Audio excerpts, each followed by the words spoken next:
అన్న బండి సంజయ్ కుమారుడు బండి సాయి భగీరథపై కూడా ఇప్పుడు కూడా పోక్సో కేసు నమోదైంది. ఇంతవరకు ఏ పోక్సో కేసులో కూడా సిట్ అనే విచారణ అయితే చేయలేదు.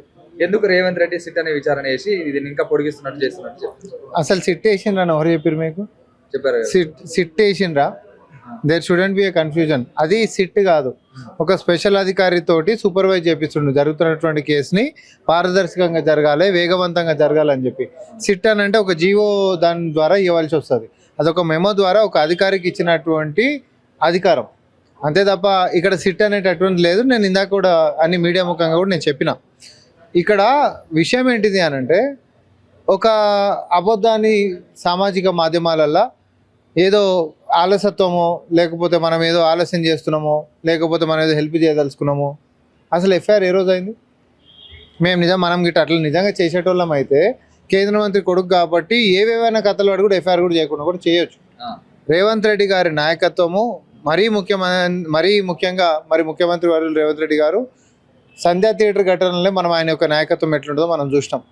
పేదోడి పక్షాన నిలబడడం, బాధితుల పక్షాన నిలబడడం, ఒక ఇంట్లో పెద్దన లెక్క నిలబడి, కనిపించని దేవుడు ఉంటాడో లేదో మనకు తెలియదు కానీ దిక్కులేనటువంటి వాళ్ళకి, అంటే సమాజంలో చిన్న స్థాయిలో ఉంటున్నటువంటి వ్యక్తులు, పేదవాళ్ళ మనం అన్యాయం కాబట్టేటువంటి వాళ్ళు బాధితులు ఉన్నప్పుడు ఎవరు వస్తారు ఈ సమాజంలో అంటే నేరుగా ఈ రాష్ట్ర ముఖ్యమంత్రి వర్యులు రేవంత్ రెడ్డి గారు వస్తారు అనేటటువంటి సందేశం సంధ్యా థియేటర్ ఘటనలు ఇచ్చారు. వాళ్ళు కూడా అందరూ ఏమన్నారు, ఒక పెద్ద హీరో, వాళ్ళు పైసలు ఉన్నోళ్ళు, పలుకుబడి ఉన్నోళ్ళు, వాళ్ళతో పెట్టుకుంటే ఎట్లా రాజకీయంగా నష్టం జరుగుతుంది, ఇంకోటి జరుగుతుంది అంటే నథింగ్ డూయింగ్. అక్కడ పేదోళ్ళకి అన్యాయం జరిగింది, వాళ్ళకి న్యాయం జరగాల్సిందే అని చెప్పి ఒక్కడే నిలబడ్డాడు లేదా? ఈరోజు వాళ్ళకి న్యాయం జరిగింది కదా. లేట్ దేనికి? అసలు ఎఫ్ఐఆర్ ఎవరు చేసారు? ప్రభుత్వం ఫస్ట్ ఎఫ్ఐఆర్ వేసింది, తర్వాత సామాజిక మాధ్యమాలలో మొత్తం న్యూస్లో వచ్చడం మొదలైంది. ఫస్ట్ నీకు అమ్మాయి వచ్చి కేసు పెట్టింది కదా, పోక్సో కేసు ఎందుకైనా కేసు పెడితేనే కదా. కేసు పెట్టినా కాకుండా ఉండాలనుకుంటే చేయాలనుకునేటోడు చేస్తాడు. ఇప్పుడు బీజేపీ రాజ్యాలలో ఎట్లుంది, ఇప్పుడు అమ్మాయిల పైన అఘాత్యాలు చేయడమే కాదు, పాపం అడగనీకి పోలీస్ స్టేషన్కి వస్తే వాళ్ళ నాయనని కొట్టి చంపించినటువంటి ఉదంతాలు చూస్తాం మనం బీజేపీ రాష్ట్రాలలో. మొన్న 3 రోజుల ముంగట బీహార్ ముఖ్యమంత్రి గారి 2 కిలోమీటర్ రేడియస్ రెసిడెన్స్కి ఒక అమ్మాయిని రేప్ చేసి చంపేసి డస్ట్బిన్లో పడేసిపోయినటువంటి సందర్భాలు మనం చూసినాం. ఒక అమ్మాయిని రేప్ చేసి చంపేయడమే కాదు, పోలీసు వాళ్ళు తెల్లవారు అంటే సూర్యుడు కూడా రాకుండా ముంగటనే తగలబెట్టినటువంటి సందర్భాలు, అంత్యక్రియలు చేసినటువంటి సందర్భాలు మనం చూసినాం. అట్లాంటివి అది బీజేపీ పాలిత రాజ్యాలలో ఉంటాయేమో కానీ తెలంగాణలో ముఖ్యమంత్రి రేవంత్ రెడ్డి గారి నాయకత్వంలో పేదల పక్షాన నిలబడేటువంటి సర్కారు ఇది ప్రజాప్రభుత్వం కాబట్టి వాళ్ళకి న్యాయం కోసం మాత్రం మనం ఉంటాం. వాళ్ళు వచ్చిర్రు, ఫిర్యాదు చేసిండ్రు, ఎఫ్ఐఆర్ చేసినాం. ఎఫ్ఐఆర్ చేసిన తర్వాతనే విచారణ అనేటటువంటి కూడా వేగవంతం జరగాలి. ఇప్పుడు అవతలని కోసం వెతుకుంటా మనం పోయినప్పుడు వాడు అబ్స్కాండింగ్ ఉందనుకో, వెతకాలనా వద్దా? ఫస్ట్ ఏంటంటే నోటీస్ ఇస్తాం, నీ మీద కూడా కంప్లైంట్ వస్తుంది. నీ మీద కంప్లైంట్ వచ్చినప్పుడు నేను నిన్ను పోలీస్ స్టేషన్కి రమ్మంట. నువ్వు వస్తలేవు అనుకో, నెక్స్ట్ ఎట్లా వేరే రకంగా ఉంది. ఏది చేసినా మనం చట్ట ప్రకారమే చేయాలి. మనం ఇష్టం వచ్చినట్టు చేయనీకి లేదు. జస్ట్ ఏదో ఇప్పుడు నీ మీద కూడా ఎవరైనా వచ్చేసేసి కేసు పెట్టేసేస్తారు. జస్ట్ కేసు పెట్టారు కదని చెప్పి పోయి ఇంట్లోకి తీసుకొని వచ్చి డైరెక్ట్ జైల్లో నూకేటటువంటి వ్యవస్థ ఉండదు. చట్టంలో కొన్ని ప్రొసీజర్స్ ఉంటాయి, ప్రొసీజర్స్ ఖచ్చితంగా మనం ఫాలో కావాల్సిన అవసరం ఉంటుంది. అంతేకాదు ఇక్కడ సాయి భగీరథ్ని పట్టుకోవాలి అని అంటే పట్టుకోనికి ఈరోజు మనం నోటీస్ ఇచ్చినాం, 2 గంటలకల్లా రాలేదు. ఇప్పుడు లుకౌట్ నోటీస్ గిట్ట అన్ని ఇస్తారు. దేశం వదిలిపెట్టి పారిపోకుండా రెడ్ కార్నర్ నోటీసులు కూడా ఇస్తారు. ఇప్పుడు ఏమేమి చేయాలో ప్రొసీజర్ ఉంటుంది, ప్రొసీజర్ ఖచ్చితంగా మనం ఫాలో అవుతామంటారు. ఎందుకు సాధ్యం కాదు? ఎఫ్ఐఆర్ చేసిన వాళ్ళం మనం, విచారణ చేస్తున్నటువంటి వాళ్ళం మనము ఈరోజు. అందుకనే నేను రాజకీయంగా నేను ఒకటే మాట అన్నా, ప్రెస్ మీట్ పెట్టి మనం ఏమన్నాం అంటే, నిన్న బండి సంజయ్ గారు మాట్లాడుకుంటే ఏమన్నాడు, నా కొడుకు అమాయకుడు అనేటటువంటి ఉద్దేశంతో మాట్లాడాడు. నీ కొడుకు అమాయకుడు అయితే పోలీసు వాళ్ళకి అడిగి విచారణకు దేనికి నీకు నొప్పింది అని నేను అడిగిన. అవునా? తప్పు చేయనోడైతే పారిపోవాల్సినటువంటి కర్మ ఏంటిది?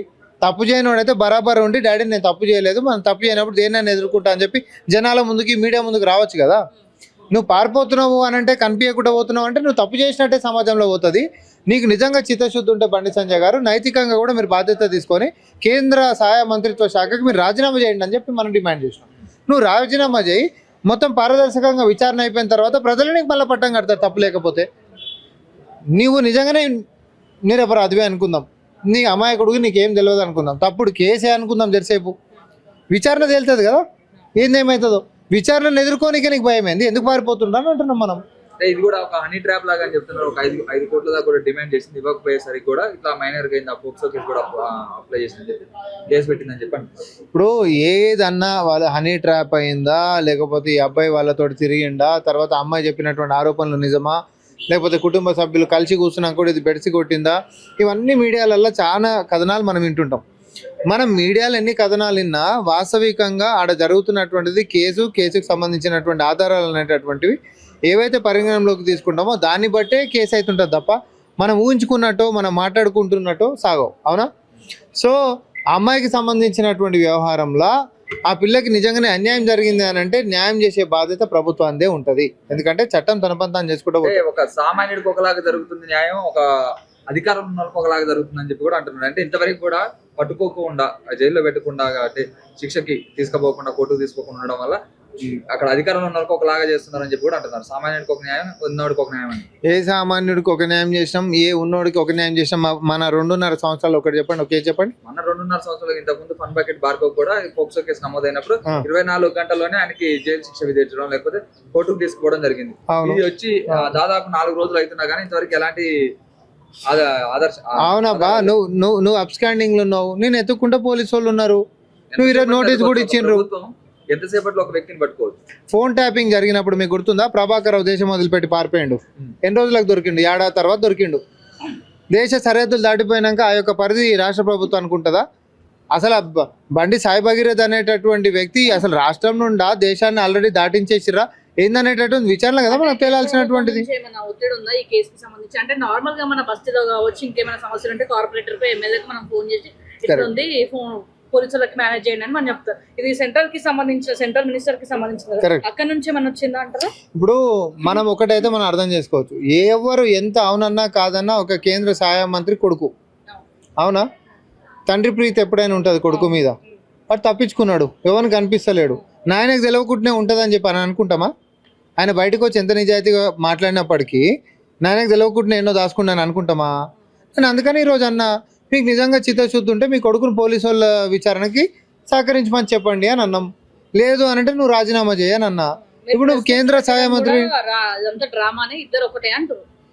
ఇక డ్రామా అనేటటువంటి లెక్క పెట్టుకుంటూ పోతే అన్ని డ్రామానే అని కూడా అనుకోవచ్చు. ఇక నిజం అనేది దేన్ని అనుకోవాలా? సంధ్యా థియేటర్ ఘటన కూడా మొత్తం డ్రామానే అనుకుంటారా? అంటే సామాన్య ప్రజలు ఏమనుకుంటారు అంటే ఈ కేసుకి సంబంధించి మీరు నిజంగా అరెస్ట్ చేస్తే, జైలు వేస్తే ఖచ్చితంగా కాంగ్రెస్ పార్టీ పైన కావచ్చు, మీ మీద గౌరవం కావచ్చు, ఆప్యాయత కావచ్చు పెరుగుతుంది అంటారు. అట్లాంటిది ఏముండదు. నరేంద్ర మోడీ గారి సభ కంటే ముంగటనే ఎఫ్ఐఆర్ అయింది ఇది. అట్లా మా మీద ఏదైనా జులుం చేయాలని అనుకుంటే వేదిక మీద కూడా మా మీద ఏదైనా జులుము దాని తర్వాత కూడా జరిగేటివేమో. నేను మీ అందరికి మళ్ళొక స్పష్టత ఇస్తున్నా, నరేంద్ర మోడీ గారి సభ ఈ నగరంలో జరిగిన దానికంటే ముంగట రోజే అది ఎఫ్ఐఆర్ అయిపోయింది. రేవంత్ రెడ్డి గారు తన యొక్క బాధ్యతని నిర్వర్తించుకుంటూ ఆ కేసుకు సంబంధించినటువంటి ఎఫ్ఐఆర్ చేసి విచారణకు ముందు సాగుతూనే ఉంది. బండి సంజయ్ గారి గురించి కూడా ప్రస్తావన అదే వేదిక మీద జరిగింది. మరి అదే ఇదే పోలీసు వాళ్ళు అనేటటువంటిది చట్టం ఒకటికి చుట్టం కానే కాదు. ఎట్టి పరిస్థితులలో ఎవరికైతే కాంగ్రెస్ పార్టీ కండువా వేసుకొని పనిచేస్తారు పోలీసు వాళ్ళు అంటారు. మరి అట్లనే అనుకోమన్నారు. ఎట్లా అనుకుంటే మనకేం ప్రాబ్లం లేదు. పోలీసు వాళ్ళు ఏ కండువా వేసుకొని పనిచేసినా సంధ్యా థియేటర్లో కూడా పాపం లేనటువంటి కుటుంబానికి ఆదుకున్నారు. తర్వాత ఇంకో కాడ ఏదైనా అన్యాయం జరిగింది అమ్మాయిలకి అని అంటే ఈరోజు ఏది అమ్మాయిల పక్షాన నిలబడడానికి సైబర్ క్రైమ్స్ నుంచి మొదలు పెట్టుకుంటే అన్ని రకాలు కూడా సహాయక చర్యలు ఈరోజు పోలీస్ డిపార్ట్మెంట్లలో వచ్చినాయి. ఏడుకో కూడా కాదు, సహాయక టోల్ ఫ్రీ నంబర్ల దాకా మనం అందుబాటులోకి తీసుకొని వచ్చినాం. ఏ అంశమైనా ఒకరితోటి మనం బుద్ధి చెప్పించుకునేటటువంటి స్థాయిలో ఈ ప్రభుత్వం ఉందని మీరు అనుకుంటారా? ఇతర రాష్ట్రాలతో కంపేర్ చేసినప్పుడు మీరందరూ విఘ్నులు. పక్క రాష్ట్రాలలో జరుగుతున్నటువంటి పరిస్థితులకి ఈరోజు తెలంగాణలో జరుగుతున్నటువంటి పరిస్థితులకి వ్యత్యాసం లేదా? అది మాదక ద్రవ్యాల దగ్గర నుంచి మొదలు పెట్టుకుంటే మహిళల యొక్క భద్రత దాకా కూడా ఈ ప్రభుత్వానికి చిత్తశుద్ధి ఉంది కాబట్టి ఈరోజు మనం ఆ సీరియస్ సామాన్య ప్రజల్ని ప్రొటెక్ట్ చేసుకోనిక చిత్తశుద్ధి అంటున్నాం. ఇంకొక సంగతి కూడా చెప్తున్నా, సామాన్యుల మధ్య కూడా క్రైమ్ జరుగుతుంది. క్రైమ్ జరిగినప్పుడు తప్పే అంటాం కదా, అందామా వద్దా? ఇద్దరు ఆడోళ్ళ మధ్యలో కూడా క్రైమ్ జరుగుతుంది, ఇద్దరు మగోళ్ళ మధ్యలో కూడా క్రైమ్ జరుగుతుంది, భార్య భర్తల మధ్యలో కూడా క్రైమ్ జరుగుతుంది, అత్త కోడళ్ళ మధ్యలో కూడా జరుగుతుంది. క్రైమ్కి ఏమి రేసు, రిలీజన్, సెక్స్, రీజన్ లాంటివి ఏముండవు. తప్పు జరిగినప్పుడు తప్పుని దాన్ని శిక్షించడమే చట్టం యొక్క బాధ్యత. సో చట్టం ఒకడికి చుట్టం కాదు, వాడు ఎంత పెద్దోడైనా సరే చట్టం తన పని తాను చేసుకుంటూ పోతుంది. ఎందుకంటే అది ఆల్రెడీ ఎస్టాబ్లిష్డ్ థింగ్, రైట్? మనం మార్చుకొని మనకు నచ్చినట్టు చేసుకుంటూ పోతా అంటే కుదరదు. అది బండి సంజయ్ గారి కొడుకైనా లేకపోతే ఇంకొకరైనా కూడా ఉపేక్షించేది లేదని చెప్పి ముఖ్యమంత్రి గారు చాలా స్పష్టంగా తన యొక్క పోలీస్ డిపార్ట్మెంట్ తోటి మనకు అంటే కనబడతారు. ఇప్పుడున్న రాష్ట్రంలో కూడా ఏదైనా మహిళకి ఏమన్నా ఇబ్బంది కలిగినా కానీ అన్యాయం జరిగితే బీజేపీలో ఉన్న మహిళా లీడర్స్ అందరూ కూడా స్పందించే అవకాశం. ఇంతవరకు కూడా ఏ మహిళా లీడర్ కూడా ఇంతవరకు స్పందించలేదు బీజేపీ. అప్పుడు సెలెక్టివ్ క్రిటిసిజం ఎందుకు అట్లా అని చెప్పి మీరు అందుకని అడుగురు. ఇప్పుడు పోయి ఇంత పొడుగు మాట్లాడుతుంటారు. గతంలో బండి సంజయ్ గారు అరే ఒక మైనర్ పిల్లకి అన్యాయం జరిగితే గిట్లుంటుందా అండి, ఇంత ఘోరం ఉంటుందా అండి అని మాట్లాడిండు కదా, మనం చూస్తున్నాం అవి కూడా. మరి ఈరోజు మైనర్ పిల్లకి అన్యాయం జరిగితే అనా నమ్మకూరనా మీకు దండం పెడతానా అని ఎందుకు అంటుండు? ఈరోజు ఎందుకు టోన్ మారింది, వాయిస్ మారింది, మిగతా అన్ని మారింది? వేరే పిల్లలకు అన్యాయం జరిగితే ఒక లెక్క, ఈరోజు నీ కొడుకు చేసేసరికి ఒక లెక్క ఉంటుందా? బీజేపీ మహిళా మోర్చాకు సంబంధించినటువంటి వాళ్ళైనా లేకపోతే బీజేపీలో పనిచేసినటువంటి మహిళా కార్యకర్తలకైనా నేను చెప్పేది ఒకటే, సెలెక్టివ్ క్రిటిసిజం ఎందుకు ఉండాలి? అన్యాయం జరిగినప్పుడు నీ పార్టీ వాళ్ళు ఒకరికి అన్యాయం చేసినా కూడా నువ్వు కొట్లాడు. అదే టెంపుల్ దగ్గర కూడా ఒక ఇష్యూ అయినప్పుడు కూడా మీ కాంగ్రెస్ ఎంపీకే గాజులు చూపించిన పరిస్థితి కూడా మౌనిక సుంకారా కావచ్చు, అలాగే అటు నుంచి చూసుకుంటే ఆకుల శ్రీవాణి కావచ్చు, వీళ్ళందరూ ఎవరు కూడా ఇంతవరకు స్పందించిన పరిస్థితి. ఇవన్నీ పొలిటికల్ డ్రామాలు చేసే నీకే కాదు. నిజంగా చిత్తశుద్ధి ఉంటే, నిజంగా ఆడవారి పక్షాన వాళ్ళకి సహాయం చేయాలనేటటువంటి సద్బుద్ధి గిట్ట ఉంటే ఈరోజు నిజంగా అన్యాయం జరిగింది అనేటటువంటి వారి కుటుంబం పక్షాన వీళ్ళందరిపై నిలబడాలి. కానీ వాళ్ళ పార్టీ నేతలు చేస్తేనేమో మూతికి ప్లాస్టర్లు వేసుకుంటాం, మంది పార్టీలో చేయకపోయినా ఎగిరెగిరి మనం పడతామని అంటే మాత్రం అది పద్ధతి కాదని చెప్పి నేను అంటున్నా. ఈరోజు ఒక బీజేపీ మహిళా మూర్తి సోదరిమని ఒక సందర్భంలో మాట్లాడుతుండే, నాకేం అర్థం కాలేదు జరసేపు, నాకు దిమాకే పని చేయలేదు జరసేపు. ఆ పిల్లగాడు మంచి మెరిట్లా పాస్ అయ్యిండు, ఆ పిల్లగాడు ఆర్ఎస్ఎస్ శాఖకు పోయిండు, ఆ పిల్లగాడు గుడికి కూడా పోతాడు. అట్లా చేసిండంటే నమ్ముతామా అండి అని అంటుంది. ఇక నేను ఏమనాలి, నాకు జరసేపు ఏం అర్థం కాలేదు. అంటే వాళ్ళ ఇంట్లో రేపు పొద్దున ఇసొంటి గట్ట జరగొద్దు ఎవరు, కానీ ఇసొంటిది ఏమైనా జరిగితే అవతలడు గుడికి పోయేటోడు ఉంటేనో, లేకపోతే మెరిట్లో పాస్ అయినోడు ఉంటేనో, లేకపోతే వాడు నలుగురితో మంచిగా మాట్లాడినంత మాత్రం క్రైమ్ చేయనట్టు కాదా? అంటే ఏ ఉద్దేశంతో మాట్లాడుతారు? ఇంత నిస్సిగ్గుగా, ఇంత దిగజారిపోయి ఇంత డిఫెండ్ చేయాల్సినటువంటి అవసరం లేదు. ఎందుకంటే అవతల పక్క ఉన్నది ఒక మైనర్ అమ్మాయి అంటున్నాం. అదే వేరే పార్టీకి సంబంధించిన వాళ్ళది ఇదే కేసుకి టైన్ ఉంటే నేను చెప్తున్నా బా, ఇదే కాంగ్రెస్ పార్టీ నేతకు సంబంధించి ఎవరిదైనా కొడుకుకి టైన్ ఉంటే ఈరోజు బీజేపీ మహిళలు ఏడుందరు మీద ఎన్ని ఫ్లోర్లు ఉంటే అన్ని ఫ్లోర్ల మీద వాళ్ళ జెండా ఉంటుంది, దాని మీద ఉండేటోళ్ళు.